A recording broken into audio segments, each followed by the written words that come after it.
In this section, we'll zoom out from individual products and look at the ecosystems around them. Who sets the rules, who is trusted, and how different systems talk to each other.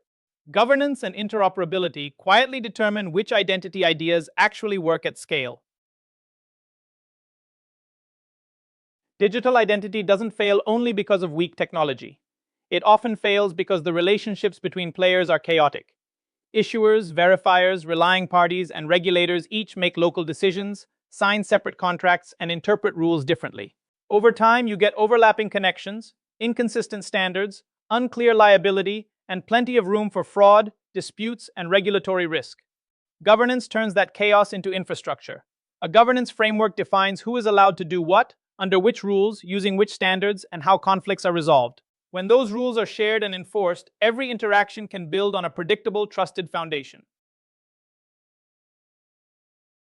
A trust framework is essentially the rule book that lets independent identity players work together safely. It answers three core questions. First, who's allowed to participate, and what minimum technical and security standards do they have to meet? That's the obligation side. Second, when something goes wrong, like a credential is misissued or data is breached, who is legally on the hook and for how much? That's liability. Third, what recourse does a user or relying party have to challenge a bad decision?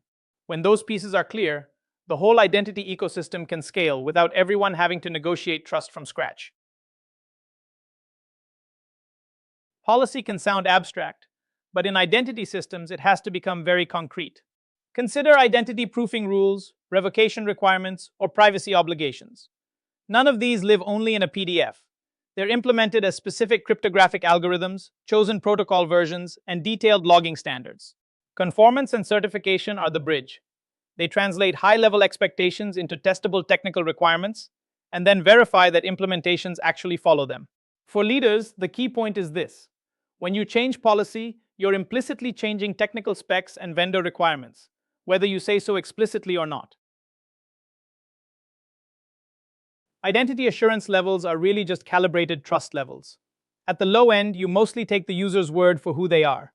That works for low-risk activities like streaming or casual communities, where any friction kills engagement. In the middle, you start asking for evidence. A document check, multi-factor, maybe a selfie match. That's where most e-commerce and healthcare portals sit. At the highest level, you're essentially saying, we must be almost certain. You use in-person or strong biometric proofing, accept high friction, and reserve it for things like large transfers or sensitive government access. Risk-based governance is about balancing two kinds of pain: user friction and transaction risk. Push controls too hard, and people drop out of onboarding, or certain groups can't pass checks and get excluded. Relax controls too much, and you open the door to account takeovers, money laundering, and regulatory penalties. Regulation sets the minimum bar, but strategy lives in how dynamically you adjust above that bar. Adaptive governance means raising assurance only when risk signals spike, and staying out of the user's way when risk is low. Designers and policymakers should think in terms of tuning a dial, not locking a gate. Technical interoperability is what lets identity travel safely across ecosystems. At the top layer, authentication standards like SAML, OAuth 2.0, OpenID Connect, and FIDO2 define how a user proves who they are and how that proof is passed along. Underneath, credential formats such as verifiable credentials and decentralized identifiers define how an identity claim is packaged and cryptographically secured. At the deepest layer, shared data schemas ensure fields like date of birth or passport number mean exactly the same thing everywhere. When all three layers line up, organizations can plug into each other's identity systems without custom one-off integrations. When identity moves across borders, you're really trying to build a bridge between two very different worlds, different laws, different tech stacks, and different risk appetites. The first pillar of that bridge is technical compatibility. Systems need shared standards, metadata, and trusted certificate lists so they can actually talk to each other. The second is mutual legal recognition. Agreements that say, if your process meets this level of assurance, we'll accept it, and clarify who's liable when something goes wrong. The third is data residency compliance, making sure any cross-border identity data flows still respect localization and transfer rules. Without all three, cross-border identity won't scale. I is already sitting at the center of many identity systems. It ingests raw signals like document scans, biometric checks, and behavioral anomalies, and turns them into risk scores or synthetic identity flags that drive real decisions. Who gets onboarded, which transactions are blocked, who is escalated for review. The danger is treating this as a sealed black box. As scores gain power, leaders must insist on a glass cube model, tunable bias thresholds, data minimization controls, and clear documentation of how features influence outcomes. Governance here is not a nice to have. It's what keeps automated identity judgment aligned with law, ethics, and your brand. Think of AI in identity as a system that must constantly earn its license to operate. You start by questioning the data. Is it representative? Did people consent? Is there a lawful basis? Then you test the model's impact across demographics, not just its accuracy.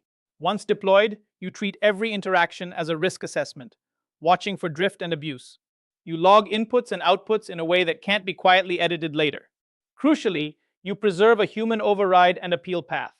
All of this runs as a continuous loop, not a one-off audit, and it's exactly where upcoming AI regulations are heading. You can think of an integrated trust architecture as 4 interlocking layers you can actually manage. At the base are the technical standards and protocols, OIDC, FIDO2, cryptography. If these aren't robust and interoperable, nothing else holds. On top of that, you need shared APIs and cross-border bridges, so identities, credentials, and risk signals flow safely between ecosystems. Above the plumbing sit trust frameworks, the policies, assurance levels, liability rules, and governance that make others comfortable plugging in. Finally, AI oversight sweeps across everything, continuously scoring risk, spotting fraud, and checking fairness. When you make decisions, ask, which layer am I improving, and how will it affect the others?